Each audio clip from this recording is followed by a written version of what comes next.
Maria de Deus Negrão, é este o nome da minha convidada de hoje? Não, não é uma ilustre desconhecida. Se lhe juntarmos o apelido de Rueff, estamos perante um dos mais brilhantes comediantes da sua geração. Armando Cortês no palco e Hermano José na televisão foram os seus mestres. Quis ser advogada, mas uma décima levou-a noutra direção. Tímida, revolucionária, eis a mulher que reivindica para si o direito de nem sempre estar feliz.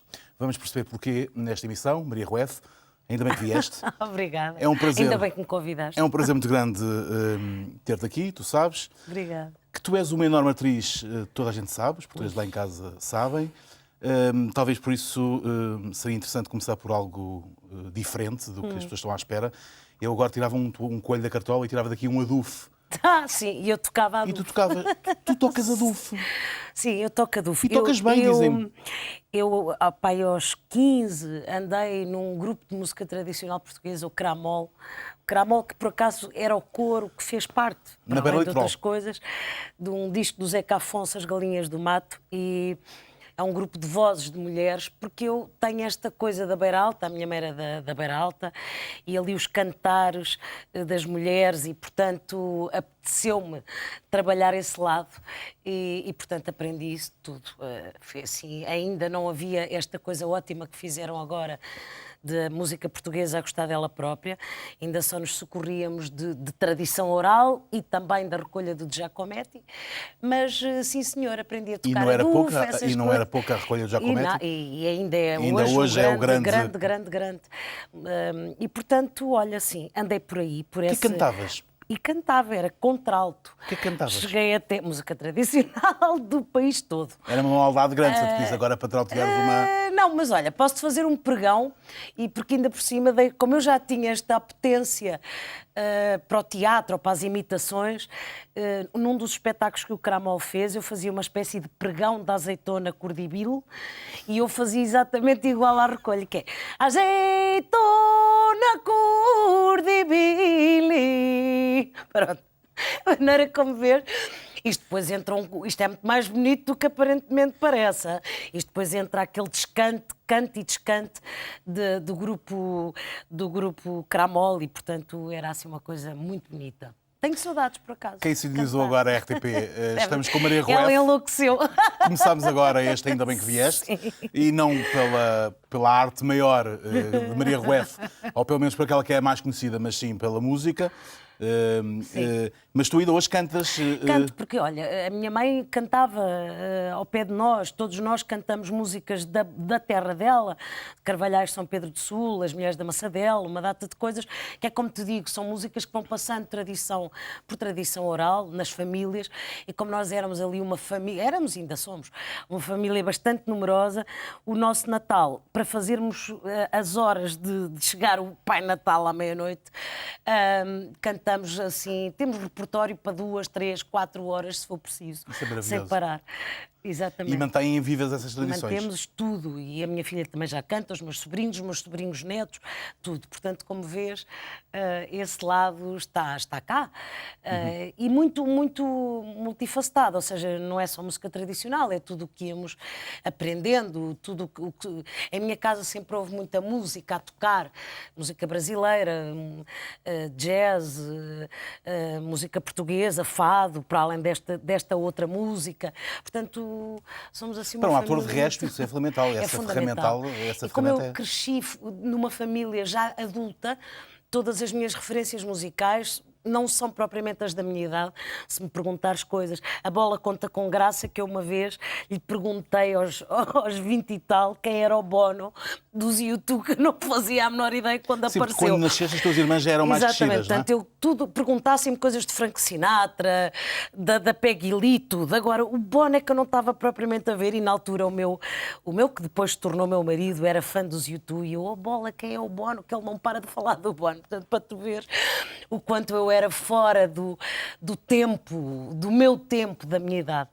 Portanto, Ainda quando- hoje são um bocadinho. Por quando- exemplo, eu leio aqueles cartazes complicadíssimos dos festivais e fico, meu Deus, quem serão estes? Portanto, não te apanhámos nos Olives, nem nos Superbocs. Eu nunca, assim, as coisas a que fui desse género, ainda era a festa do Avante, que era fundamental. Foste muitas vezes, eras uma fiel Absolutamente. nos teus tempos mais revolucionários. Exatamente, nos meus tempos revolucionários, e porque a festa do Avante era e ainda é hoje, de facto, um must. Agora só me Aliás, parece um inglesismo, mas um must. quem te acompanhou nos tempos do conservatório dizia que tu eras um misto entre uma Betinha Freira e Exatamente. uma revolucionária com boina de Che Guevara. Exatamente, exatamente. Como é que esses mundos se juntam? Porque quer dizer, a minha família era uma família tradicional, católica. Eu fiz o meu exame de entrada para o conservatório com o vestido às flores. E os meus colegas já usavam-se aquele tratados ar, sobretudo, de aquele facto. ar existencial, todos de preto, aquele ar Ana Salazar que se usava na altura, anos 90. E curiosamente, um dos meus colegas, no outro dia, o Miguel Borges, o Micos, disse-me isso: não, tu é que eras a freak, porque tu é que estavas completamente fora do que se usava e da carneirada. E, portanto, se calhar é isso. De facto, nunca correspondi exatamente a nenhum padrão, não é? Sempre fui o que sou, normal, sóbria, e depois a loucura é mostrada, a loucura, enfim, o lado artístico é mostrado onde deve ser quem Sentes palco. que em algum momento pagaste uma fatura por isso? Porquê? Por estares fora da carneirada?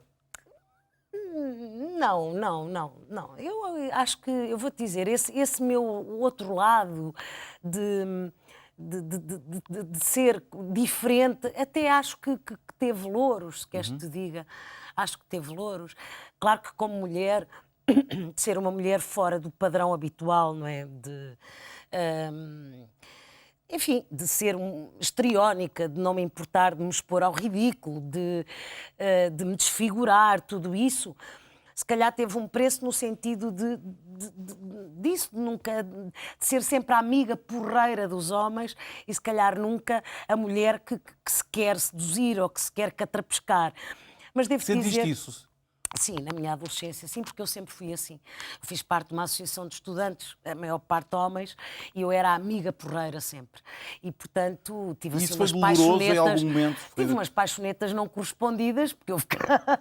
porque nem sequer era olhada como mulher, não é? Era olhada com One of the Guys. Aliás, o Nuno Marco, passado uns anos, pôs-me esse epíteto, e é verdade, One of the Guys. Não no sentido de Maria Rapaz, mas no sentido de com a Maria está-se à vontade para dizer tudo, para se ter conversa de homens, para se falar de gajas até. Virias tem a fazer o piada. Isabel taxista, não é? Por Sim, ironia mas do sabes destino. que isso orgulha-me muito, a ter tido essa capacidade de, no fundo, ser de tal maneira eu e genuína, não formatada, lá está, que permitiu ter belíssimos amigos homens, sem ser nunca com nenhum intuito que não seja só a amizade, e ter também... Os teus melhores amigos são homens? São. As minhas amigas contam-se, amigas mulheres contam-se pelos dedos de uma mão, sim. E achas que isso tem a ver com essa tua... é um processo, ou seja, ou é porque os homens são mais confiáveis? Não é sei, porquê? porque eu talvez não tenha... Eu nasci numa família De mulheres. de mulheres de matriarcado. A minha mãe era uma matriarca, a minha bisavó já era uma matriarca, e, portanto, eu não nasci num ninho feminino fútil, nem com manhas femininas. Ou seja, a minha mãe passou-nos todas essas coisas, as coisas genuínas.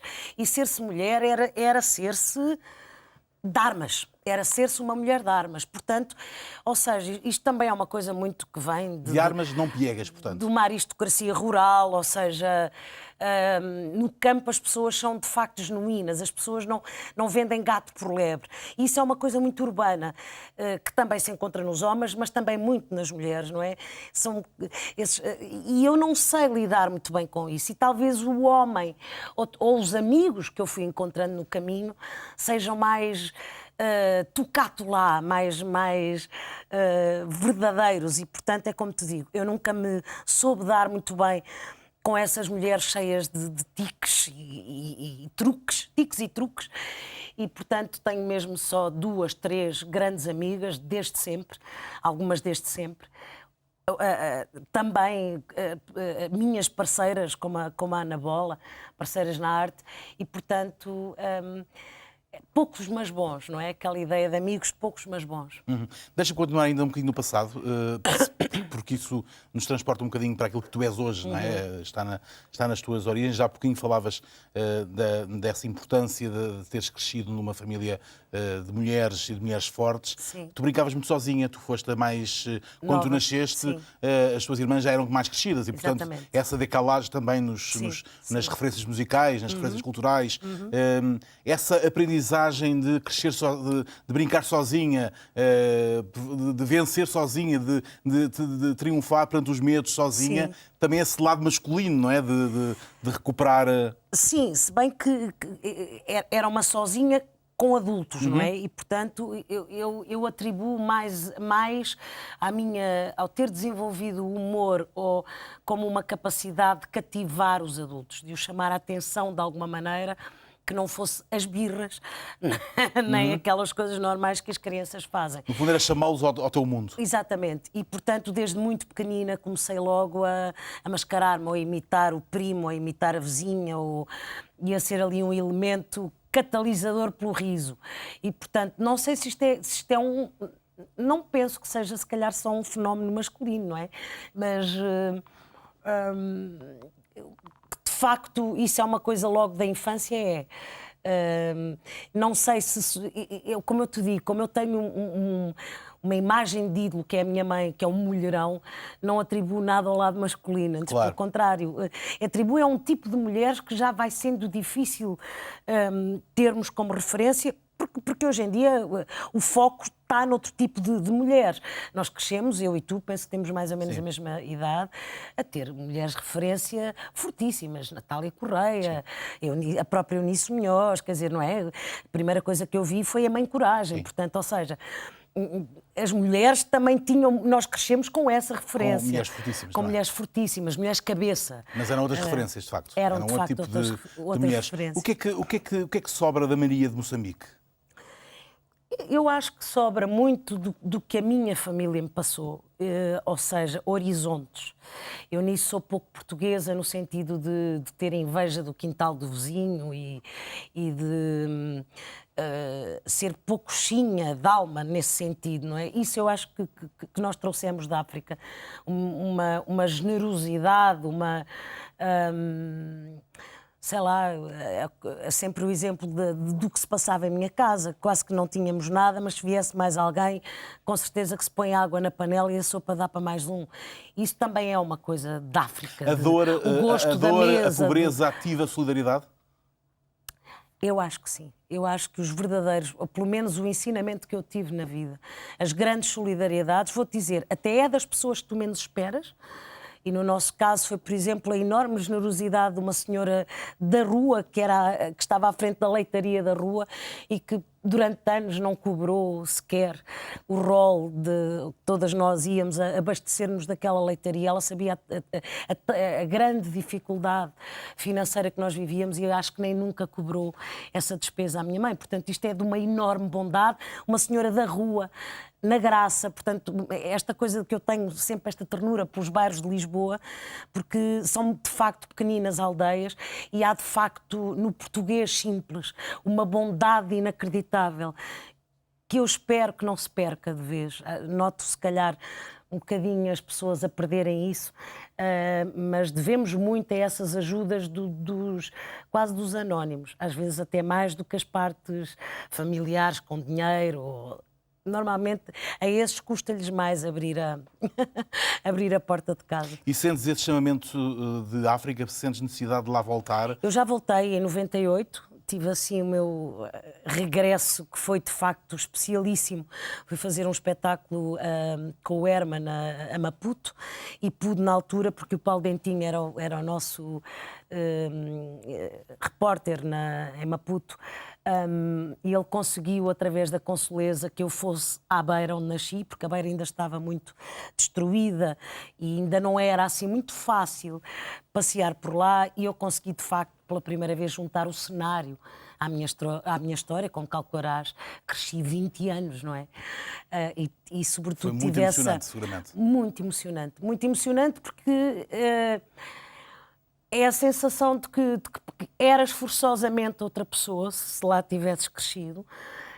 E mais, depois de isto não tem a ver, eu digo sempre isto, mas é verdade, não tem a ver com cores políticas, mas tem a ver com o comum. O abraço, eu tive um ataque de choro e um dos nossos seguranças, eu pedi para ir a uma igreja para poder estar mais à vontade a chorar, e ele entrou, o segurança que nos disponibilizaram, e agarrou-se a mim a chorar, a dizer: nós também temos muitas saudades. Ou seja, à parte de todos os modelos políticos, de tudo o que falhou ou não falhou, os comuns, quem de facto estava integrado, que era o caso da minha família e de algumas famílias de lá, e que nos sentíamos moçambicanos, não é? Este amor mantém-se vivo.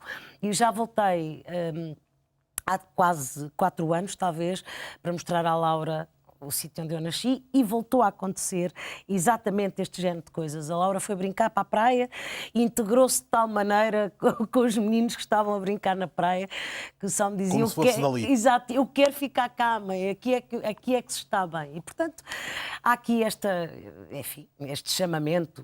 Como é que foi regressar a Portugal e sentir na pele, no dia-a-dia, aquela espécie de chancela que durante anos foi tão forte, Sim, consubstanciada naquela palavra retornado, que é uma palavra que durante muitos anos teve uma carga imensa e terrível.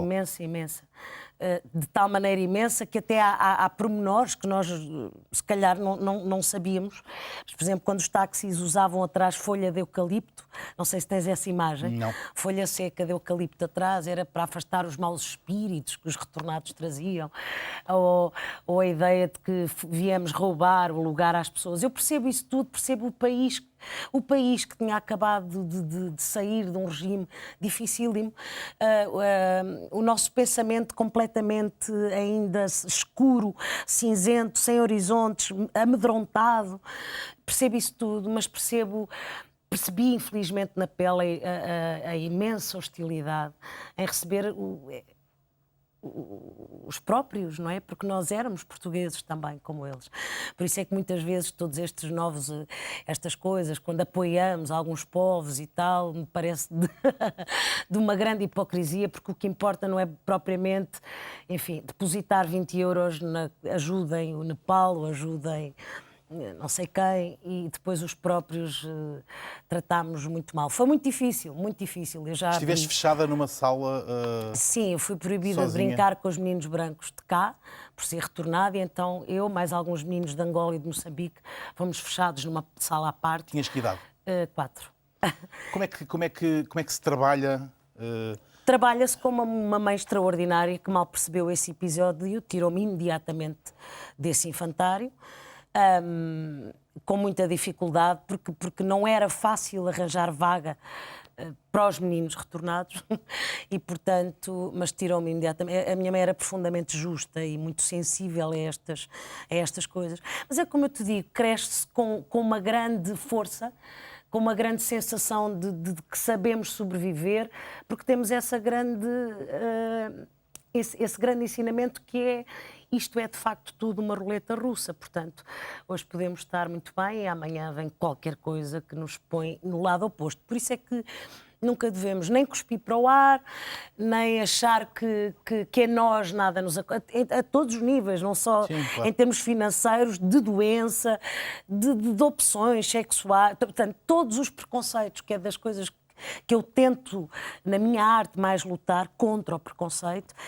E devo-te dizer que que tenho estado muito feliz ainda que seja só na lei, mas notar que houve esta imensa evolução da lei portuguesa de permitir, sei lá, casamento entre pessoas do mesmo sexo, a adoção, percebes? Há aqui uma data de coisas que fomos, de facto, Sim, evoluindo. E se olharmos há 15 anos, de facto, percebe-se a evolução. Há uma grande evolução e isso torna-me muito, muito feliz, porque sei o que é ser minoria. Aliás, eu quando brincava aqui no Estado de Graça, que dizia como é que se chama o preto, no caso da Lucy, e muitas vezes eram as próprias pessoas, os pretos, os africanos, que se riam comigo, porque eles sabem que eu vivi mais racismo, se calhar até que algumas pessoas de cor em Portugal. Portanto, percebo muito bem o que é minoria. E por isso sou tão lutadora nesse sentido. Já que falamos em minorias, enfim, são minorias de outro género, mas mulheres comediantes são uma imensa minoria. E tu és, diria que, a rainha da comédia na tua geração, seguramente. Coisa que, aliás, não espanta. Tu quiseste ser, antes de ser atriz, quiseste ser advogada, Sim. professora, cabeleireira e rainha. Não, eu dizia isso porque, no fundo, a forma que eu arranjei de ser tudo era ser atriz, não é? Eu quis ser várias coisas. Ser rainha. Queria ser várias coisas. Isso era quando era miúda. Mas pronto, a profecia concretizou-se. Eu não me sinto rainha de coisa nenhuma. Sinto que tive a sorte de me abrirem uma porta muito grande e devo a outra rainha, a Ana Bola e ao Herman, essa grande porta da família Herman. E, portanto, pude, na senda deles, que desbravaram muito caminho, fazer o meu trabalho. Atenção que eu disse a rainha da tua geração. Eu sei. Não esquece da Ana. A Ana Bola, que já esteve aí, aliás, logo no segundo programa neste Ana Bola, da Maria Vieira, da Marina Mota, sim, ou seja, da Maria João Abreu. Há muitas mulheres a fazerem comédia. Talvez não tenham esse protagonismo, ou não se lhe queira dar esse protagonismo, porque, tal como na altura quando nós viemos da África, ainda estávamos debaixo ali de um regime difícil, nós ainda estamos a varrer muitos cantos à casa, sabes? E esse preconceito em relação à mulher, ou a mulher comediante, mas é uma coisa mundial, não é só portuguesa, ainda é difícil. Ainda não é uma coisa... Mas porque os homens têm dificuldade em rir com uma mulher? Não, eu acho que de alguma forma faz medo uma mulher humorista, porque não sei se é o medo de o que é que de repente esta maluca me pode fazer. Pode fazer o pino, pode dizer coisas sobre... Pode gozar comigo, com algum telhado de vidro que eu aqui tenho. Eu acho que o humor, como tem também qualquer coisa de liberdade, ou de acesso de liberdade, provavelmente isso intimida e faz medo. E quase que tira o poder das mãos, não é? Quando digo poder, não é poder de mandar ou contratar. Poder, de ter poder no sentido de ter em controle, não é? O controle das coisas. Falámos há bocadinho do Herman, que te pesca, digamos, no bar do Joel Neto, no Joel Branco da Costa Caparica. Estavas tu com o João Baião. Exatamente, fazer um café-teatro. Exatamente. A marca do Herman é brutal no humor nos últimos 30 anos. Ele, sim, o verdadeiro revolucionário, não é? Porque Portugal, ele foi quem ensinou a minha geração e muitas destas, porque por mais que agora tenham aparecido nomes importantíssimos, o Herman é que nos permitiu a todos tocarmos em pontos onde não era possível sequer tocar, não é? Aliás, eu ainda estive ao lado dele, no Herman Enciclopédia, o sketch da Última Ceia foi censurado ainda, portanto, só passaram 20 anos. Foi Parece ontem. uma eternidade. Parece, mas foi ontem. Portanto, como vês, ainda há aqui... E se pensarmos o que evoluímos no humor, o que hoje nos permitimos ver e fazer no humor, comparado com aquilo que era, aquilo que levou à suspensão da Última Ceia há 20 e poucos anos. Se bem que hoje em dia há outras formas de censura que são mais... subliminares. Subtis, sim. terá mais a ver com Perigosas esvaziamento, também. muito mais, porque não tem rosto, tem mais a ver com grupos económicos e esvaziamentos do que propriamente, se calhar, assim, um lápis lazuli bem à vista. Um outro mestre, antes, Armando Cortês, em 91, quando tu te estreaste com o Quem Muda a Fralda à Menina, Sim, no Vilaré. no Vilaré. Sim. Tens saudades, naturalmente, Muito. de E Armando sabes que Cortês?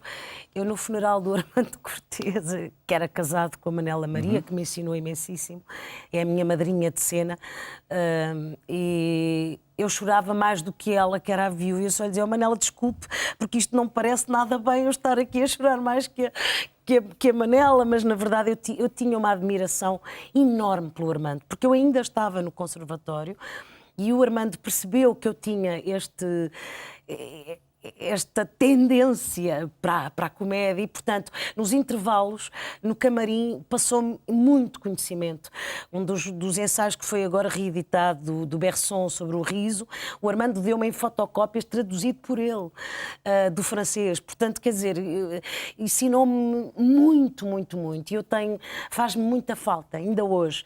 Ainda no outro dia, em cena com o Monchique, houve uma graça que nós perdemos. É para as pessoas entenderem que isto é de facto quase matemática. A comédia não é uma coisa só, uns disparates. Tem As coisas que saem. Sim, tem muita técnica, muita técnica. E uma das piadas perdemos durante meses. Caramba, o que é que terá sido? Terá sido aqui alguma respiração a mais ou a menos que eu deixei de dar? E nessas alturas apetece: Armando, Armando, o que é que terá acontecido? E era de facto uma respiração que estava fora do sítio. E depois, num dia, lá recuperei o riso. Mas como tu vês, isto...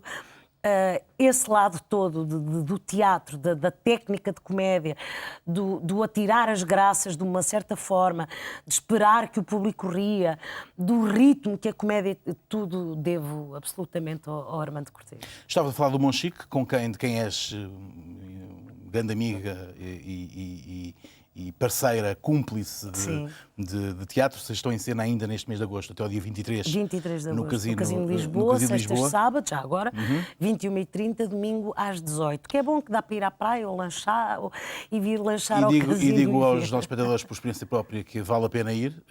Já foste 4, não é? Fui 4 e tenho ainda uns dias para ir uma quinta vez. É de rir do princípio ao fim. Obrigada. Esta parceria com o Monchique, vocês são amigos há tantos anos e é a primeira vez que estão a trabalhar em teatro, Sim, claro, em sim. teatro juntos. Podia não ter resultado, porque de facto as tábuas É diferente. É completamente diferente. Mas era um bocadinho difícil que não resultasse, porque nós temos tanta... Mas já somos os dois, de facto, da mesma idade. Crescemos a ver as mesmas coisas. Tem as mesmas referências. Temos as mesmas referências. Olhamos pela mesma janela, digamos assim, para o mundo. Achamos piada às mesmas coisas. Sendo ambos, contudo, geneticamente diferentes. Completamente. Ele histriónico, tu muito mais sim. mais Aliás, se medida calhar contigo. por isso é que resulta como dupla, não é? Aliás, a minha dupla com a Bola também, Sim, porque ela é sim. completamente histriónica. E com o Herman a mesma coisa, não é? Portanto, eu já fiz dupla com todos eles e, de facto, esta parceria resulta, no caso do Monchique, por isso. E porque nos admira, nisto e os outros todos, porque nos admiramos mutuamente muito, porque nos respeitamos muito e, portanto, é um prazer imenso. Estou há 2 anos já. Mais e de não me 120 canso. mil espectadores. Sim, e É não um me sucesso canso. estrondoso. É. E, portanto, ainda há uns dias para ir ver.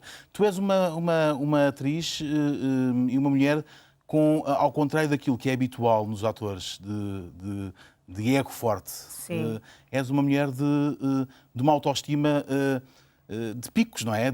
Sim, não, eu não tenho grande autoestima, porque lá está, é engraçado este teu introito de eu reivindicar para mim a coisa de não estar sempre Para ti, feliz. para a classe. Para mim, para a classe, porque acho... Aliás, isso é uma coisa que eu acho importantíssimo neste momento na sociedade portuguesa. Reivindicarmos para nós o não sermos perfeitos. Perfeitos no sentido, não é que a gente não trabalhe para ser, ou pelo menos para ser perfeitos em termos morais, mas não estarmos sempre com a ideia de que temos que estar bem dispostos ou de que na nossa vida é tudo um mar de rosas, porque não é? Somos pessoas com tantas dores e alegrias como o comum que nos vê. Temos que, sim, isso sim, ser perfeitos ou tentar o máximo na nossa arte. E nisso eu sou muito exigente, muito perfeccionista, muito cruel comigo. Mas pronto, não sou muito egóica, como se diz agora, nem narcísica, nem nada disso. Mas sabes que eu acho que também foi essa característica que permitiu que eu me expusesse a esta arte, que é a arte do ridículo, não é? De não ter grandes... Mas foi uma forma de desafiar a ti própria, de contrariar essas... Não, sabes que para uma mulher, e neste caso para uma mulher, é sempre difícil, porque quer dizer, é suposto uma mulher estar impecável, não é? Ou enfim, ter a perna exatamente no sítio, não ter barriga, ter o peito de uma certa forma, o cabelo arranjado, e portanto, quando tu te expões com bigode, cabelo ceboso, ou faço uma mulher desfigurada em que exponha barriga, tens que ser muito bem resolvida, e nesse caso, não é que eu tenha autoestima, mas acho que sou uma pessoa mulher muito bem resolvida, muito sim. bem resolvida e, portanto, não me importa nada de me expor na minha arte, ou seja, pôr o meu corpo, de facto, que é a essência de ser ator, ao serviço daquela personagem. E às vezes o ator interpõe o seu ego e, portanto, isso já não é representar, já não é estar em vez de é o ator que vai para a cena com as suas vaidades e aí acabou. Maria, estamos a chegar ao fim. Numa entrevista recente, é verdade. Numa entrevista recente que deste à Iva Domingues, na Maria Capaz, a Iva e a Rita, de resto, estiveram aqui muito recentemente, disseste uma frase absolutamente maravilhosa que me apetece reproduzir aqui para fecharmos e que tem a ver com isso exatamente que estavas a dizer. As pessoas obrigam-nos a ser uma máquina perfeita, deem-nos o direito de chorar, de sofrer, de mostrar os lutos e mais, de mostrar que a vida tem falhas, tem erros e tem outonos. Em que estação do ano é que estás agora? Estou numa primavera muito boa. Devo dizer que estou serena, muito feliz, muito atenta à minha filha, muito feliz de a poder guiar, de aprender, de guiar, porque ela fará o seu percurso, obviamente, de aprender com ela. Artisticamente muito realizada, fiz este ano uma peça que muito me honrou e que estava aqui à espera de nascer há não sei quantos anos, que foi o António Maria, e que volta, do António e que volta já Lobato, no próximo mês, em setembro, ao Teatro Meridional, e portanto é isso. Estou muito contente com os meus 40 anos porque atingi uma coisa que eu espero que se mantenha, que se chama serenidade. Eu acho que a primavera tem isso, não é? É uma coisa amena. Maria Rueff, ainda bem que vieste. Ainda bem, obrigada. Obrigada a tu. Os outonos e as primaveras de uma mulher que há quase 25 anos faz Portugal rir com o seu gênio. Maria Rueff, esta semana no Ainda Bem que Vieste. É sempre assim na RTP, conversas interessantes com gente que marca a diferença. É bom estar consigo, dentro de 8 dias estaremos de volta. Volte connosco.